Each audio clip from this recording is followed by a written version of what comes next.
Welcome back to nice trade. This is Niyas.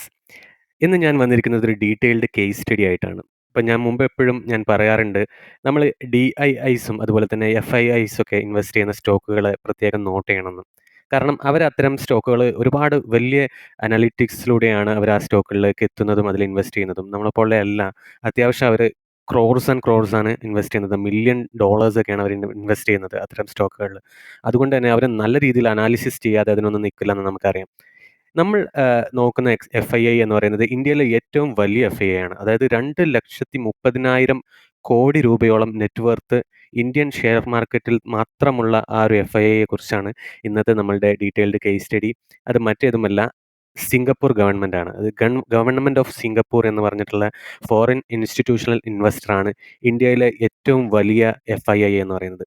അതുകൊണ്ട് തന്നെ ആ ഒരു ഫോറിൻ ഇൻസ്റ്റിറ്റ്യൂഷണൽ ഇൻവെസ്റ്റർ ഫോക്കസ് ചെയ്യുന്ന അല്ലെങ്കിൽ വാങ്ങിക്കുന്ന സ്റ്റോക്കുകളൊക്കെ ഞാൻ എപ്പോഴും റിസർച്ച് ചെയ്ത് നോക്കാറുണ്ട്. നമ്മളുടെ ഇൻസ്റ്റാഗ്രാമിലൊക്കെ ഇഷ്ടംപോലെ അത്തരം സ്റ്റോക്കുകളെക്കുറിച്ച് നമ്മൾ മീൻസ് റെഗുലറായിട്ട് അപ്ഡേറ്റും ചെയ്തിട്ടുണ്ട്. അത്തരം സ്റ്റോക്കുകൾ നല്ല രീതിയിൽ മോർ ദാൻ 50% ഒക്കെ ഓരോ സ്റ്റോക്കുകളും റിട്ടേണും കൊടുത്തിട്ടുണ്ട് എന്ന് നമുക്കറിയാം. അപ്പോൾ ഇന്ന് നമ്മൾ നോക്കാൻ പോകുന്നത് ഡീറ്റെയിൽഡ് ആയിട്ട് എന്തുകൊണ്ട് സിംഗപ്പൂർ ഗവൺമെൻറ് എന്ന് പറഞ്ഞിട്ടുള്ള FII വാങ്ങിക്കുന്ന സ്റ്റോക്കുകൾ നമ്മൾ കോൺസെൻട്രേറ്റ് ചെയ്യണം എന്നുള്ളത് നിങ്ങൾക്ക് ഈ വീഡിയോ കംപ്ലീറ്റ് നോക്കിക്കഴിഞ്ഞാൽ നിങ്ങൾക്ക് മനസ്സിലാവും. അതിൽ എന്തൊക്കെയോ കാര്യം ഉണ്ട് എന്നുള്ളത്. പ്രത്യേകിച്ച് മറ്റ് FIIകളിൽ നിന്ന് വ്യത്യസ്തമായിട്ട്, മറ്റ് DIകളിൽ നിന്ന് വ്യത്യസ്തമായിട്ട് ലാസ്റ്റ് ഒരു വർഷത്തെ തന്നെ, കഴിഞ്ഞ ഒരു വർഷത്തെ അവരുടെ പെർഫോമൻസ് നോക്കിയാൽ തന്നെ നമുക്ക് മനസ്സിലാവും. 100% സക്സസ് റേറ്റ് ആണ് കാണിക്കുന്നത്. അത് നമ്മൾ ഡീറ്റെയിൽഡ് ആയിട്ട് നമുക്ക് ആ സ്റ്റോക്കുകളുടെയൊക്കെ അനാലിസിസ് ഏത് ഡേറ്റിൽ വാങ്ങിച്ചു എന്നുള്ളതൊക്കെ നോക്കിക്കഴിഞ്ഞാൽ നമുക്ക് മനസ്സിലാവും അതിന് കിട്ടിയിട്ടുള്ള റിട്ടേൺ എന്ന് പറയുന്നത്. അപ്പം കറക്റ്റ് നല്ല അടിപൊളിയായിട്ടുള്ള ഒരു ടീമാണ്. നമുക്കൊക്കെ കണ്ണും ചിമ്മി ഫോളോ ചെയ്യാൻ പറ്റിയ ഒരു ടീമാണ് ഈ സിംഗപ്പൂർ ഗവൺമെൻറ് എന്ന് പറയുന്നത്. അപ്പോൾ നമുക്കതിൻ്റെ ഡീറ്റെയിൽഡ് ആയിട്ടുള്ള വീഡിയോയിലേക്ക് പോകാം. അതിലേക്ക് പോകുന്നതിന് മുമ്പ് വീഡിയോ ഒന്ന് ലൈക്ക് ചെയ്യാൻ നോക്കുക. അതുപോലെ തന്നെ നല്ല രീതിയിൽ പ്രോഫിറ്റബിൾ ആയിട്ട് ട്രേഡ് ചെയ്യണമെന്ന് ആഗ്രഹിക്കുന്ന ആളുകളിലേക്ക് ഈ വീഡിയോ നിങ്ങൾ ഷെയർ ചെയ്ത് എത്തിക്കാൻ നോക്കുക. നല്ല രീതിയിലുള്ള ഒരു ബെനിഫിറ്റ് അവർക്ക് ഉണ്ടായിരിക്കുന്നതാണെന്നുള്ളത് ഗ്യാരണ്ടിയാണ്. This is a very good quality content. വേറെ എവിടെയും നിങ്ങൾക്ക് ഇത്തരത്തിലുള്ളൊരു കോണ്ടന്റ് കിട്ടില്ല എന്ന് എനിക്ക് അത്രയും ഉറപ്പുണ്ട്. സോ മാക്സിമം ഇതിനെ യൂസ് ചെയ്യാൻ വേണ്ടി നോക്കുക. ആളുകളിലേക്ക് സ്പ്രെഡ് ചെയ്യാൻ കൂടി ശ്രമിക്കുക. അപ്പോൾ ഇന്ത്യയിലെ ഏറ്റവും കൂടുതൽ ആസ്തിയുള്ള, നെറ്റ് വർത്തുള്ള ഒരു ഫോറിൻ ഇൻസ്റ്റിറ്റ്യൂഷണൽ ഇൻവെസ്റ്റർ ആയിട്ടുള്ള സിംഗപ്പൂർ ഗവൺമെൻറ്റിൻ്റെ ഒരു ഓവറോൾ ഓവർവ്യൂ നമുക്ക് നോക്കാം. ഒരു FIIസിൻ്റെ ഹോൾഡിങ്സിനെ കുറിച്ചും അവരുടെ നെറ്റ് വർത്തിനെ കുറിച്ചൊക്കെ. അപ്പം വെറുതെ ഒരു മീൻസ് കൗതുകത്തിൻ്റെ പുറത്ത് നമുക്ക് നോക്കാവുന്നതാണ്. അതിനെക്കുറിച്ചൊരു ബേസിക് ഡീറ്റെയിൽസ് എന്നുള്ള രീതിയിൽ. അപ്പം നമുക്ക് നോക്കിയാൽ ഇവിടെ കാണാൻ പറ്റും government of Singapore net worth എന്ന് പറയുന്നത് നോക്കാം നമുക്ക്. 2000 സോറി വെയിറ്റ് സോറി 2015 മുതലുള്ള ഡാറ്റയിൽ നിന്ന് നമുക്ക് ഡിറൈവ് ചെയ്യുന്ന ഒരു ചാർട്ടാണ് ഈ കാണാൻ പോകുന്നത്. അതായത് 2015 അവരുടെ കയ്യിലുണ്ടായിരുന്ന ആസ്തി എന്ന് പറയുന്നത്, നെറ്റ് വർത്ത് എന്ന് പറയുന്നത് 25,000 crore ആയിരുന്നു. ഇപ്പം ഒരു 10 വർഷം പോലും ആയിട്ടില്ലല്ലോ. 9 വർഷം ആയിട്ടേ ഉള്ളൂ. അവരുടെ ആ ഒരു നെറ്റ് വർത്തിൽ വന്നിട്ടുള്ള ഇൻക്രിമെന്റ് ഒന്ന് നോക്ക്. 2,00,000 കോടി രൂപയുടെ പ്രോഫിറ്റ് മാത്രം അവരുണ്ടാക്കിയിട്ടുണ്ട്. 2,00,000 കോടി രൂപയുടെ പ്രോഫിറ്റ്. അതിൽ നിന്ന് തന്നെ നമുക്ക് മനസ്സിലാക്കാം എന്തോരം ക്വാളിറ്റി സെലക്ഷൻ ആണ് അവരുടെ സ്റ്റോക്ക് സെലക്ഷൻ എന്നുള്ളത്. അത്രയും ക്വാളിറ്റി സ്റ്റോക്സ് ആണ്, അത്രയും വാല്യൂ സ്റ്റോക്സ് ആണ് അവർ വാങ്ങിയിട്ടുള്ളത്. അതുപോലെ തന്നെ ഞാൻ എപ്പോഴും നോക്കുന്നത് ഇവർ വാങ്ങിക്കുന്ന സ്റ്റോക്കുകളുടെ വാല്യുവേഷൻ കൂടിയാണ്. അങ്ങനെയാണ് ഞാൻ ഈ വാല്യുവേഷൻ അനാലിസിസിലേക്ക് ഇൻട്രസ്റ്റിംഗ്ലി എത്തിയതും. ഇവരെപ്പോഴും സ്റ്റോക്ക് വാങ്ങിക്കുക നല്ല വാല്യുവേഷനിലാണ്. അതുപോലെ തന്നെ നല്ല സപ്പോർട്ട് ലെവലിൽ നിന്നുമാണ് ഇവർ സ്റ്റോക്ക് വാങ്ങിക്കുക. ബ്രേക്കൗട്ടിൽ നിന്ന് അങ്ങനെ വാങ്ങിക്കുന്നത് വളരെ റെയർ ആയിട്ടേ ഞാൻ കണ്ടിട്ടുള്ളൂ. അപ്പോൾ സപ്പോർട്ടിൽ നിന്നും നല്ല ഡ്യൂറബിൾ ആയിട്ടുള്ള, ഫിനാൻഷ്യലി സ്ട്രോങ് ആയിട്ടുള്ള സ്റ്റോക്കുകൾ നല്ല വാല്യുവേഷനിൽ വാങ്ങിച്ചിട്ടാണ് ഇവർ ഈ കാണുന്ന പ്രോഫിറ്റ് ഉണ്ടാക്കുന്നത്. ഇത് എന്ന് പറയുന്നത് ഒരു സ്റ്റോക്ക് മാർക്കറ്റിനെ സംബന്ധിച്ചിടത്തോളം ഒരു FIIക്ക് കിട്ടാവുന്ന ഏറ്റവും ടോപ്പ് റിട്ടേൺ എന്നുള്ളതാണ്. യു ക്യാൻ സീ, ഒന്ന് നോക്കിയാൽ മതി. 2015 ഡിസംബറിൽ 25,000 കോടി രൂപ ഉള്ളത് അവർക്ക് ഇപ്പോൾ വന്ന് നിൽക്കുന്നത് ആഫ്റ്റർ 9 ഇയേഴ്സ് ഇറ്റ്സ് 2,29,000 ക്രോഴ്സ്. അതായത് ഓൾമോസ്റ്റ് 2,00,000 മേലെ കോടി, 2,00,000 കോടിക്ക് മേലെ പ്രോഫിറ്റ് അവർ 9 ഇയേഴ്സ് കൊണ്ട് ഉണ്ടാക്കി എന്നുള്ളതാണ്. Which is huge actually.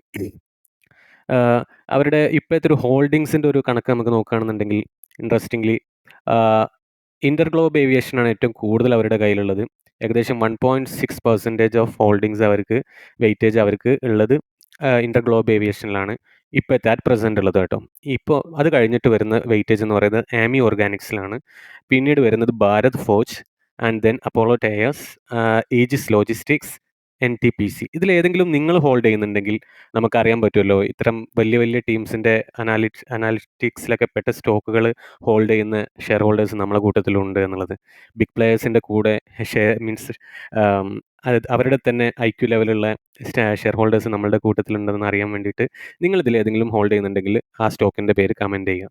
അതുപോലെ ഇവർ ഇപ്പോൾ വിറ്റ് ഒഴിവാക്കുന്ന government of Singapore shares sell ചെയ്ത് ഒഴിവാക്കുന്ന ഷെയർസ് കൂടി നമുക്ക് അറിയാൻ പറ്റണം. കാരണം അവർ പ്രോഫിറ്റ് എടുത്ത് കഴിഞ്ഞിട്ട് അവർ സെല്ല് ചെയ്ത് ഒഴിവാക്കുന്നുണ്ടെന്നുണ്ടെങ്കിൽ ആ സ്റ്റോക്കിൽ എന്തെങ്കിലും കാര്യമായിട്ടൊരു ഡ്രോബാക്ക് ഉണ്ടാവണമല്ലോ. അപ്പോൾ അത്തരം സ്റ്റോക്കുകൾ നോക്കുകയാണെന്നുണ്ടെങ്കിൽ ഒന്നാമത്തത് ആംബർ എൻ്റർപ്രൈസസ് ആണ് ഇപ്പോൾ ഹോൾഡിങ്സ് ഡിക്രീസ് ചെയ്യുന്നത്. 2 HDFC ലൈഫ് ഇൻഷുറൻസിന് അത്യാവശ്യം ക്വാണ്ടിറ്റി അവർ പ്രോഫിറ്റ് ബുക്ക് ചെയ്തിട്ടുണ്ട്. പിന്നീട് പ്രസ്റ്റീജ് എസ്റ്റേറ്റ്സിനാണ് നമുക്കറിയാം നല്ലൊരു ബൂം ഉണ്ടായിരുന്നു അതിലൊക്കെ. പിന്നെ max health care institute, Sona BLW precision, ICICI bank limited ഇതിൽ നിന്നൊക്കെ സെല്ല് ചെയ്യാണ് ചെയ്യുന്നത്. പ്രത്യേകിച്ച് പുതിയൊരു അഡീഷനൊന്നും അവർ എടുക്കുന്നില്ല. അപ്പോൾ ഇതാണ് ഈ ഗവൺമെൻറ് ഓഫ് സിംഗപ്പൂർ എന്ന് പറഞ്ഞിട്ടുള്ള FIIൻ്റെ ഒരു ഓവറോൾ ഹോൾഡിങ്ങും സെല്ലിംഗ് ടേസ്റ്റും നമ്മൾ നോക്കി. അതുപോലെ തന്നെ അവരുടെ ഇപ്പോഴത്തെ ഒരു നെറ്റ് വർത്ത് എന്താണെന്നുള്ളത് നോക്കി. ഇനിയാണ് നമ്മളുടെ മേജർ ഇൻട്രസ്റ്റിംഗ് ഏരിയയിലേക്ക് പോകുന്നത്. ആസ് ഐ പ്രോമിസ്ഡ് യു, ഈ FII എന്ന് പറഞ്ഞിട്ടുള്ള ഫോറിൻ ഇൻസ്റ്റിറ്റ്യൂഷൻ ഇൻവെസ്റ്റർ ആയിട്ടുള്ള ഗവൺമെൻറ് ഓഫ് സിംഗപ്പൂർ വാങ്ങിക്കുന്ന ഓരോ സ്റ്റോക്കുകളും അവർ വാങ്ങിച്ച ഡേറ്റിന് ശേഷം എന്താണ് ആ സ്റ്റോക്കിന് പിന്നീട് സംഭവിച്ചിട്ടുള്ളതെന്ന് ഒരു വർഷത്തെ അവരുടെ ബൈയിങ് മാത്രം നോക്കിയിട്ട് നമ്മൾ അനലൈസ് ചെയ്യാൻ പോവാണ്.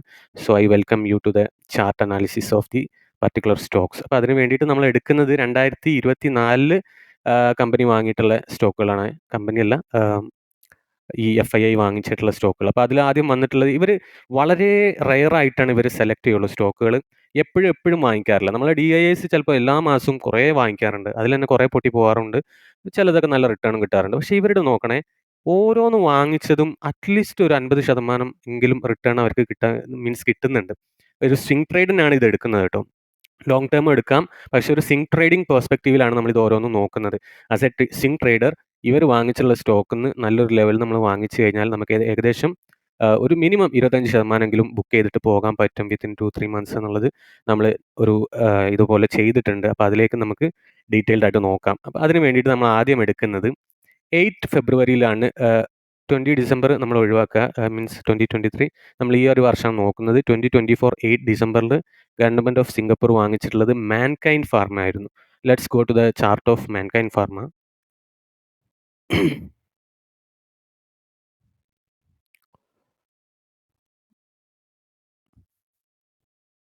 മാൻകൈൻഡ് ഫാർമ വാങ്ങിച്ചിട്ടുണ്ടായിരുന്നത് എവിടെയാണെന്നാണ് പറഞ്ഞത്? 2024 ഫെബ്രുവരി അല്ലേ? 2024 ഫെബ്രുവരി എന്ന് പറയുമ്പോൾ യെസ്, ഈ ഒരു ഏരിയയിൽ ഡേറ്റും നമുക്കവിടെ അവൈലബിൾ ആണ്. 8 ഫെബ്രുവരിയിലാണ് വാങ്ങിച്ചിട്ടുണ്ടായിരുന്നത്. 8 ഫെബ്രുവരി, വെർ ഇസ് ഇറ്റ്? യെസ്, ഈ ഒരു ലെവലിൽ നിന്നാണ് ഇവർ വാങ്ങിച്ചത്. സോ എൻ്റെ ഒരു ഐഡിയ എന്താണെന്ന് വെച്ച് കഴിഞ്ഞാൽ, ഇവർ വാങ്ങിച്ചതിന് ശേഷം ഏത് ഡേറ്റാണോ ഇവർ വാങ്ങിച്ചത് അതിന് ശേഷം ലിക്വിഡിറ്റി ലെൻസ് അനാലിസിസിൽ കാണിക്കുന്ന ബയിങ് പ്രഷർ ഏരിയ എവിടെയാണ്? ബയിങ് പ്രഷർ എന്ന് പറഞ്ഞാൽ ഗ്രീൻ സോൺ, അതായത് 0%നേക്കാൾ കൂടുതൽ പെർസെൻറ്റേജ് കാണിക്കുന്ന ഒരു ഗ്രീൻ സോണിൽ വെച്ചിട്ട് നമ്മൾ ഈ സ്റ്റോക്ക് വാങ്ങിക്കുകയാണ് എന്നുള്ളതാണ് ഒരു ഐഡിയ എന്ന് പറയുന്നത്. അപ്പോൾ ഈ ഒരു ഡേറ്റ് ആയിരുന്നു ഉണ്ടായിരുന്നത്. അപ്പോൾ അതിനുശേഷം വന്നിട്ടുള്ള ഒരു ഗ്രീൻ സോൺ എന്ന് പറയുന്നത് ഇവിടെയാണ്. അതിനെ ബ്രേക്ക് ചെയ്ത് കഴിഞ്ഞ് പിന്നീട് വന്നിട്ടുള്ള ഒരു ഗ്രീൻ സോൺ, ബ്രേക്ക് ചെയ്യാതെ വന്നിട്ടുള്ള ഒരു ഗ്രീൻ സോൺ എന്ന് പറയുന്നത് ഇവിടെയായിരുന്നു ജസ്റ്റ്. അതിനെ തിരിച്ച് ക്രോസ് ഓവർ ചെയ്ത് ഈ ഒരു പോയിൻ്റാണ് നമ്മൾ എടുക്കുന്നത്. അതായത് ഇപ്പം ഈ ഒരു ഗ്രീനിനെ ക്രോസ് ഓവർ ചെയ്തിട്ടില്ലായിരുന്നു, ഫെയിലായിപ്പോയി. പക്ഷേ കോൺസിക്യൂട്ടീവ്ലി ക്രോസ് ഓവർ ചെയ്തിട്ടുള്ള ഈ ഒരു ഗ്രീൻ സോണിനെ ക്രോസ് ഓവർ ചെയ്തിട്ടുള്ളത് ഇവിടെ വെച്ചിട്ടാണ്, ഏകദേശം ഈ ഒരു ഏരിയ. അപ്പോൾ ഇവിടുന്ന് വാങ്ങിക്കുക എന്നുള്ളതാണ് ഐഡിയ എന്ന് പറയുന്നത്. എൻ്റെ ഒരു പേഴ്സണൽ ടാക്ടിക്സ്. അങ്ങനെയാണെന്നുണ്ടെങ്കിൽ ആ ഒരു സ്റ്റോക്കിൽ ഒരു 3 മാസം കൊണ്ട് 36% റിട്ടേൺ ആണ് വന്നിട്ടുള്ളത്. ഇനി അതൊന്നും അല്ലെങ്കിൽ പോലും നമ്മൾ അവർ വാങ്ങിച്ച ഡേറ്റിനാണ് നമ്മൾ വാങ്ങിക്കുന്നത്. അതേതായാലും അങ്ങനെ വാങ്ങിക്കില്ല. കാരണം അതിനുശേഷം ചെറിയൊരു ഡിപ്പ് എപ്പോഴും വരാറുണ്ട്. അപ്പോൾ ആ ഡിപ്പിൽ നിന്നാണെങ്കിൽ പോലും നമുക്ക് ഏകദേശം ഈ ഒരു ടോപ്പ് വരെ നോക്കുകയാണെങ്കിൽ ഒരു വർഷത്തിൽ 40% റിട്ടേൺ മാൻകൈൻഡ് ഫാർമയിൽ വന്നിട്ടുണ്ട്. അതുപോലെ നമുക്ക് ഓരോന്നും അനലൈസ് ചെയ്യാം. അപ്പോൾ ഞാനിപ്പോൾ ലിക്വിഡിറ്റി ലെൻസിൻ്റെ ടൂൾ ആക്ടിവേറ്റ് ചെയ്ത് വെച്ചിട്ടുണ്ട് for the analysis of next stocks. രണ്ടാമത്തേതെന്ന് പറയുന്നത് 16 ഫെബ്രുവരി. നിങ്ങളിത് ഓരോന്നും ഓരോ സ്റ്റോക്കുകളും നോക്കണം. ഓരോ സ്റ്റോക്കിനും ഓരോ ക്യാരക്ടറിസ്റ്റിക്സ് ആണുള്ളത്. ഓരോന്നിലും ഓരോ തരത്തിലാണ് ഇത് പെരുമാറുക. അപ്പം ഏതൊക്കെ സ്റ്റോക്കുകൾ ഇത് എത്ര തരത്തിൽ പെരുമാറിയിട്ടുണ്ട്, എവിടുന്നൊക്കെ അവർ പ്രോഫിറ്റ് ബുക്ക് ചെയ്തതെന്നൊക്കെ നമുക്ക് മനസ്സിലാക്കാൻ പറ്റിക്കഴിഞ്ഞാൽ നല്ലതാണ്. കാരണം ഇവർ ഇടയ്ക്കിടയ്ക്ക് സ്റ്റോക്കുകൾ വാങ്ങാറുണ്ട്. അത്തരം സ്റ്റോക്കുകൾ വാങ്ങുമ്പോൾ നമുക്ക് അതിൻ്റെ അപ്ഡേഷൻ മെയിലിലായിട്ട് വരാറുണ്ട്. അപ്പം ഞാൻ അതിനെക്കുറിച്ച് കൂടുതൽ വീഡിയോസ് ഭാവിയിൽ ഇടുന്നതാണ്. ഇവരിനി പുതിയ സ്റ്റോക്ക് വാങ്ങിക്കുമ്പോൾ ഇൻസ്റ്റന്റ്ലി ഞാൻ ആ സ്റ്റോക്കിനെ കുറിച്ച് അനലൈസ് ചെയ്യാൻ വിചാരിക്കുന്നുണ്ട്. അതിനുവേണ്ടി പ്രത്യേകം നമ്മളൊരു പ്ലേലിസ്റ്റ് ഉണ്ടാക്കിയിട്ടുണ്ട്. FII, DII ആക്ടിവിറ്റീസ് എന്ന് പറഞ്ഞിട്ട്. അപ്പോൾ ആ പ്ലേലിസ്റ്റിൽ സിംഗപ്പൂർ ഗവൺമെൻറ് എന്ത് സ്റ്റോക്ക് വാങ്ങിച്ചു കഴിഞ്ഞാലും ഡീറ്റെയിൽ ആയിട്ട് അത്തരം സ്റ്റോക്കിനെ കുറിച്ച് അനലൈസ് ചെയ്യുന്നതാണ്. എന്തുകൊണ്ട് ഞാനത് അനലൈസ് ചെയ്യുന്നു എന്നുള്ളത് നിങ്ങൾക്ക് ഈ വീഡിയോ മുഴുവൻ കണ്ടു കഴിഞ്ഞാൽ മനസ്സിലാവും. സോ നമുക്ക് അടുത്ത സ്റ്റോക്കിലേക്ക് പോകാം. അടുത്ത സ്റ്റോക്ക് എന്ന് പറയുന്നത് ഡാറ്റ പാറ്റേൺസ് ആണ്. വാങ്ങിച്ചിട്ടുണ്ടായിരുന്നത് 16th ഫെബ്രുവരി. Data patterns.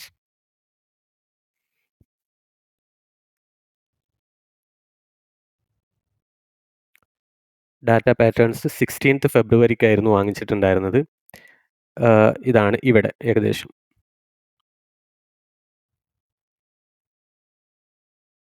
16 ഫെബ്രുവരിക്ക് ശേഷം യു ക്യാൻ സീ ഇവിടുന്നൊരു ബ്രേക്ക് ഔട്ട് വന്നു. നേരെ പോയി അത്യാവശ്യം ഒരു ടോപ്പിലേക്ക് നോക്കുകയാണെന്നുണ്ടെങ്കിൽ 78% in a span of 6 months.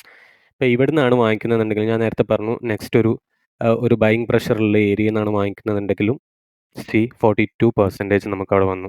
പിന്നീട് ഇതൊരു പ്രോഫിറ്റ് ബുക്കിങ്ങിലേക്ക് പോയി. പക്ഷേ ഈവൻ അവർ വാങ്ങിച്ച ആ ഒരു ഡേറ്റിന് ശേഷം പോലും നമ്മളത് കൺസിഡർ ചെയ്തിട്ടുണ്ടെങ്കിൽ ഇറ്റ്സ് ഓൾമോസ്റ്റ് 76%. 6 മാസം കൊണ്ടാണ്. നമ്മളെപ്പോഴും വിചാരിക്കേണ്ടത് ഇത് ചെറിയ പെർസെൻറ്റേജ് അല്ല ഇതൊന്നും. കാരണം നമ്മളൊരു ബാങ്കിൽ FD ഇട്ട് കഴിഞ്ഞാൽ നമ്മളുടെ ഒരു 1 ലാക്ക് മീൻസ് ഡബിൾ ചെയ്തിട്ട് അത് 2 ലാക്ക് ആവണമെന്നുണ്ടെങ്കിൽ നമുക്ക് എടുക്കുന്ന സമയം എന്ന് പറയുന്നത് 11 ഇയേഴ്സാണ്. അപ്പോഴാണ് ഈ സ്റ്റോക്ക് ഏകദേശം ഡബിൾ ആയിട്ട് വരുന്നത് ഇൻ 6 മന്ത്സ് ഓർ 4 മന്ത്സ്. അപ്പം അത്തരത്തിൽ സ്റ്റോക്ക് മാർക്കറ്റിൽ റിട്ടേൺ മീൻസ് പോസിബിൾ ആണ്. നമ്മൾ നല്ല സ്റ്റോക്കുകൾ സെലക്ട് ചെയ്യണമെന്ന് മാത്രം. അപ്പം നമുക്കറിയാം ഒരു 10 വർഷം നമ്മളെടുത്ത് അത്രയും സമയം നമുക്ക് ലാഭമാണ്. നമ്മളുടെ സേവിങ്സ് നമ്മൾ ഡബിൾ ചെയ്യാൻ വേണ്ടി ബാങ്കിലിടുമ്പോൾ 10 വർഷം എടുക്കുന്നത് വെറും 10 മാസം കൊണ്ട് നമുക്ക് 100, 150 റിട്ടേൺ തരുന്ന സ്റ്റോക്കുകൾ സ്റ്റോക്ക് മാർക്കറ്റിലുണ്ട്. Only thing is that we have to select right stocks. Data പാറ്റേൺസിൻ്റെ കാര്യത്തിലും അത് സക്സസ് ആയിട്ടുണ്ട്. അടുത്തത് ദേവയാനി ഇൻ്റർനാഷണൽ 21 ഫെബ്രുവരി. ഇതിനെക്കുറിച്ച് ഞാൻ ഇൻസ്റ്റാഗ്രാമിൽ പോസ്റ്റ് ചെയ്തിട്ടുണ്ടായിരുന്നു ആ സമയത്ത്. അന്ന് ഞാൻ കറക്റ്റായിട്ട് അതിന് ഒരുപാട് നല്ല രീതിയിൽ തന്നെ റിസർച്ച് ചെയ്തിട്ട് പറഞ്ഞിട്ടുണ്ടായിരുന്നു. ഇത് വാങ്ങിക്കാൻ പറ്റിയ സോണിലാണെന്നൊക്കെ പറഞ്ഞിട്ട് വീഡിയോ കണ്ടവർക്ക് ഓർമ്മയുണ്ടാവും.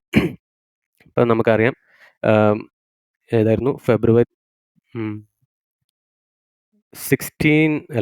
21 ഫെബ്രുവരിയിലാണ് ദേവയാനി വാങ്ങിച്ചത്. 21 ഫെബ്രുവരി. ഇവിടെ ഈ ഒരു ഏരിയയിൽ നിന്ന് അവിടുന്ന് ഒരു ഡിപ്പ് വന്നു. ഞാൻ പറഞ്ഞു നമുക്ക് പിന്നീട് വരുന്ന വാങ്ങിച്ചതിന് ശേഷം വരുന്ന സിഗ്നിഫിക്കൻ്റ് ആയിട്ടുള്ള ബൈയിങ് ഏരിയ, അതായത് പച്ച കളറിലുള്ള റേഷ്യോ 0നേക്കാൾ കൂടുതൽ റേഷ്യോ വരുന്ന ഈ ഒരു ഏരിയയിൽ നിന്നാണ് വാങ്ങിക്കുകയാണെന്നുണ്ടെങ്കിൽ യു ക്യാൻ സീ ടോപ്പ് വരെ നമുക്ക് കിട്ടിയിട്ടുള്ളത് 46% ഓർ 50% ഇൻ 200 ഡേയ്സ്. അപ്പം നമുക്ക് നോക്കിയാൽ തന്നെ മനസ്സിലാവും. ഇപ്പം 3 സ്റ്റോക്കുകൾ നമ്മൾ അനലൈസ് ചെയ്തു. ആ 3ഉം സക്സസ് ആണ്.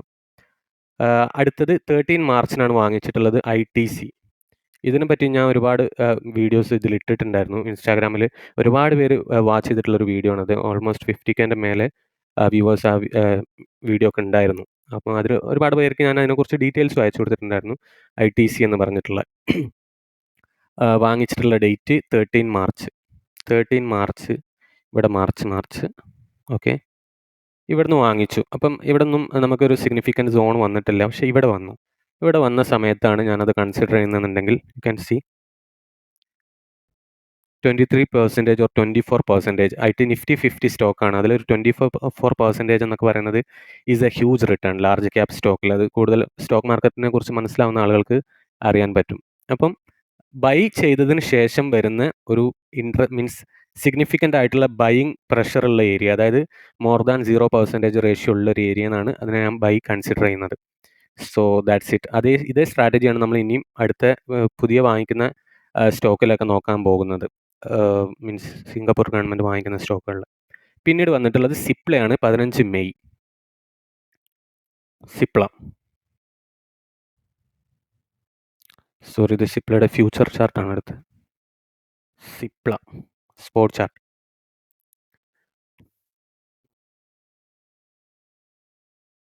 15 മെയ് എന്ന് പറഞ്ഞിട്ട് ഇവിടുന്നാണ് ഇവർ വാങ്ങിച്ചത്. അതിനുശേഷം വന്നിട്ടുള്ള സിഗ്നിഫിക്കൻറ്റ് ബൈയിങ് പ്രഷറാണിത്. സോ അവിടുന്നാണ് നമുക്ക് ബ്രേക്ക് ഔട്ട് കിട്ടിയിട്ടുള്ളത് സിപ്ലയിൽ. സിപ്ലയും നമുക്കറിയാം ഒരു നിഫ്റ്റി 50 സ്റ്റോക്കാണ്, ലാർജ് ക്യാപ്പാണ്. പക്ഷേ റിട്ടേൺ കുറയും. നല്ല പവർഫുൾ ആയിട്ടുള്ള ഒരു റിട്ടേൺ ആയിരിക്കും കിട്ടുക. അതിൻ്റെ ഇടയിൽ നമുക്ക് വേണമെങ്കിൽ ഡിവിഡൻഡ് ഉണ്ടാവാം. അതുപോലെ തന്നെ ബോണസ് ഇഷ്യൂസും അതിൻ്റെ ബെനിഫിറ്റും ഒക്കെ ഉണ്ടാവാം. ഇപ്പോൾ 15% അതിനുശേഷം നമുക്ക് ആ സ്റ്റോക്കിന്ന് കിട്ടിയിട്ടുണ്ട്. അടുത്തത് 28 മെയ് ആണ് ടിംകൻ ഇന്ത്യയാണ് വാങ്ങിച്ചിട്ടുള്ളത്. ടിംകൻ ഇന്ത്യ 28 മെയ്.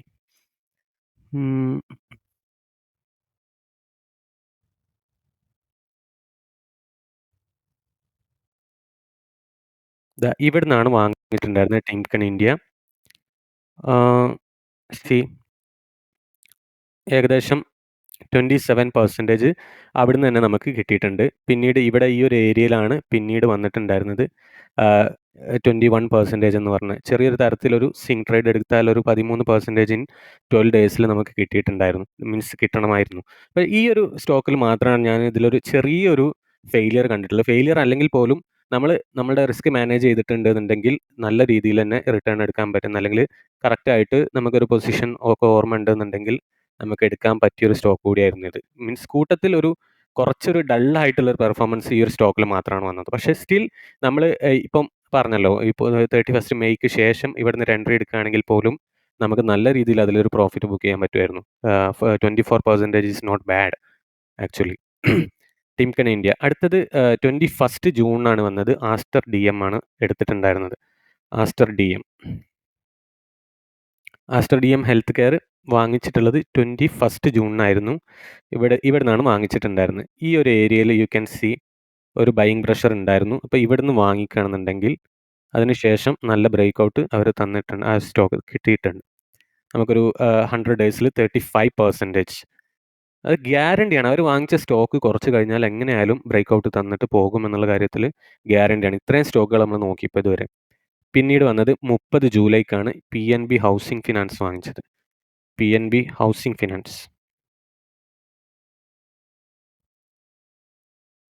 30 ജൂലൈ. 30 ജൂലൈ ഏകദേശം ഈ ഒരു ഏരിയ. 30 ജൂലൈ അല്ലേ വാങ്ങിച്ചത്? Yes, 30 July.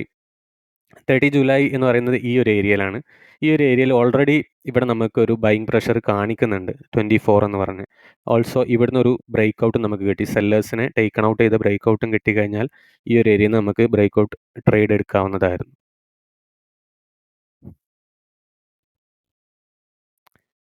36 ഡേയ്സിൽ ഏകദേശം 50%ൻ്റെ അടുത്ത് റിട്ടേൺ PNB ഹൗസിംഗ് ഫിനാൻസിൽ they could have booked. That's it. അടുത്തത് 21 ഓഗസ്റ്റിന് അതും PNB ഹൗസിംഗ് ഫിനാൻസ് തന്നെയാണ്. 21 ഓഗസ്റ്റിന് അവർ മേലേക്ക് ആവറേജ് ചെയ്തു. ദെൻ 22 ഓഗസ്റ്റിന് കല്യാൺ ജ്വല്ലേഴ്സ് അവർ വാങ്ങിച്ചു. 22 ഓഗസ്റ്റ് കല്യാൺ.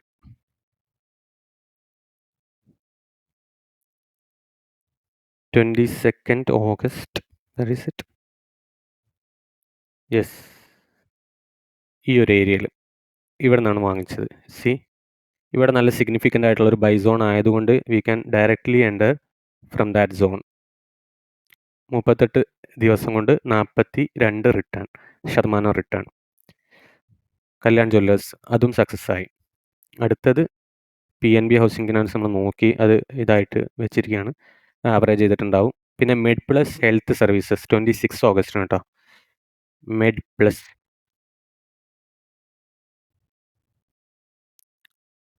26 ഓഗസ്റ്റിന് ഈ ഒരു ക്യാൻഡിൽ കണ്ടില്ലേ, വലിയൊരു ക്യാൻഡിൽ. ഈ ഒരു ക്യാൻഡിലാണ് ഇപ്പോഴും ഈ ഒരു സ്റ്റോക്ക് അവർ വാങ്ങിച്ചിട്ടുണ്ടായിരുന്നത്. അതിനുശേഷം നമ്മൾ എൻട്രി എടുക്കുകയാണെന്നുണ്ടെങ്കിൽ ദേ ആർ പ്രോഫിറ്റബിൾ. 14 ഡേയിൽ 15%ൻ്റെ അടുത്ത്. ഇപ്പോഴും ഈ ഒരു ക്യാൻഡിലാണല്ലോ അവർ വാങ്ങിച്ചത് 26 എന്ന് പറഞ്ഞിട്ടുള്ളത്. ആ ഒരു ക്യാൻഡിലിൻ്റെ താഴത്തേക്ക് ഇപ്പോഴും മാർക്കറ്റ് ഇറങ്ങിയിട്ടില്ല. ഇത്രയും സെല്ലിംഗ് പ്രഷറൊക്കെ നടന്നിട്ടും ഇപ്പോഴും മീൻസ് അവരുടെ സ്റ്റോക്ക് എന്ന് പറയുന്നത് പ്രോഫിറ്റബിൾ ആയിട്ട് തന്നെയാണ് പോകുന്നത്. സോ അതും സക്സസ് ആണ്. PNB ഹൗസിംഗ് ഫിനാൻസ് വീണ്ടും അവർ ആവറേജ് ചെയ്തിട്ടുണ്ട്. സോ അത്രയും സ്റ്റോക്കുകൾ നമ്മൾ നോക്കി. ഏകദേശം 10ൽ കൂടുതൽ സ്റ്റോക്കുകൾ നമ്മൾ നോക്കിയിട്ടുണ്ടാവും. എല്ലാ സ്റ്റോക്കിലും അവർ 100% സക്സസ്ഫുൾ ആണ്. അതായത് വാങ്ങിച്ച എല്ലാ സ്റ്റോക്കുകളും പിൽക്കാലത്ത് ഒരു മന്തിൻ്റെ ഉള്ളിൽ അവർക്ക് അത്യാവശ്യം റിട്ടേൺ കൊടുത്തിട്ടുള്ള സ്റ്റോക്കുകളാണ്. സോ FII ആയിട്ടുള്ള സിംഗപ്പൂർ ഗവൺമെൻറ് അത്ര ചില്ലറക്കാരല്ല എന്നിപ്പം നമുക്ക് മനസ്സിലായി കാണും. അതുകൊണ്ട് തന്നെ ഇപ്പം നിങ്ങളുടെ ഉള്ളിലുള്ളൊരു ചോദ്യം ഇവരെങ്ങനെയാണ് സ്റ്റോക്ക് വാങ്ങിക്കുന്നത് നമ്മളറിയാന്നുള്ളത്. അപ്പോൾ അതിനെക്കുറിച്ച് ഡീറ്റെയിൽ ആയിട്ട് അനാലിസിസ് നമ്മൾ ഈ പ്ലേ ലിസ്റ്റിൽ കൊണ്ടുവരും. അവർ വാങ്ങിക്കുന്ന ഓരോ സ്റ്റോക്കുകളും ബൾക്കായിട്ട് വാങ്ങിക്കുമ്പോൾ നമുക്ക് മെയിൽ വരുന്നുണ്ട്. പല സർവീസുകളും നമുക്ക് അവൈലബിൾ ആണ്. ഇപ്പോൾ നൈസ് ട്രേഡിന് വേണ്ടിയിട്ട് മീൻസ് അയക്കുന്ന മെയിലുകളിൽ നമ്മളതിൽ നിന്ന് സ്ക്രീൻ ചെയ്തിട്ട് വാങ്ങിച്ചിട്ടുള്ള നല്ല സ്റ്റോക്കുകൾ നമ്മൾ അനലൈസ് ചെയ്ത് കൊടുക്കുന്നതാണ്. സോ നമ്മളെ സബ്സ്ക്രൈബ് ചെയ്യുക. കൂടുതൽ വീഡിയോസിനായിട്ട് എപ്പോഴും അപ്ഡേറ്റ് ചെയ്തിട്ട് ആ ബെല്ലൈക്കൺ കൂടി അമർത്തി വെക്കുക. ഈ വീഡിയോയെക്കുറിച്ചുള്ള നിങ്ങളുടെ അഭിപ്രായം കമൻ്റായിട്ട് നിങ്ങൾ ജസ്റ്റ് താഴെ എഴുതുക. ഇങ്ങനെ എന്തെങ്കിലും നിങ്ങൾക്ക് കൂടുതൽ റിസർച്ച് ഓറിയൻറ്റഡ് ആയിട്ട് ചെയ്യണമെന്നുണ്ടെങ്കിൽ ആ ഒരു പർട്ടിക്കുലർ ഏരിയനെ പറ്റി നിങ്ങൾക്ക് നമ്മളടുത്ത് ഡിമാൻഡ് ചെയ്യാവുന്നതാണ്. എന്തെങ്കിലും കേസ് സ്റ്റഡീസ് നടത്തണമെന്നുണ്ടെങ്കിൽ we will do that very happily. As a bonus point I'll be analyzing 2 stocks that this particular FII bought recently. അതായത് ഇതിൽ നമുക്ക് അവൈലബിൾ അല്ല. പക്ഷേ വേറൊരു തരത്തിൽ നമ്മൾ നോക്കിയിട്ട് അനലൈസ് ചെയ്തിട്ട് ഇവർ ഈയിടെ വാങ്ങിച്ചിട്ടുള്ള 2 വാല്യൂ സ്റ്റോക്സ്, നല്ല വാല്യുവേഷനിലുള്ള നല്ല 2 സ്റ്റോക്കുകൾ നമ്മൾ ഉടൻ തന്നെ അതിൻ്റെ അനാലിസിസ് ഈ ഒരു പ്ലേ ലിസ്റ്റിൽ ഇടുന്നതാണ്. So keep waiting and watching. See you with that video. Bye bye.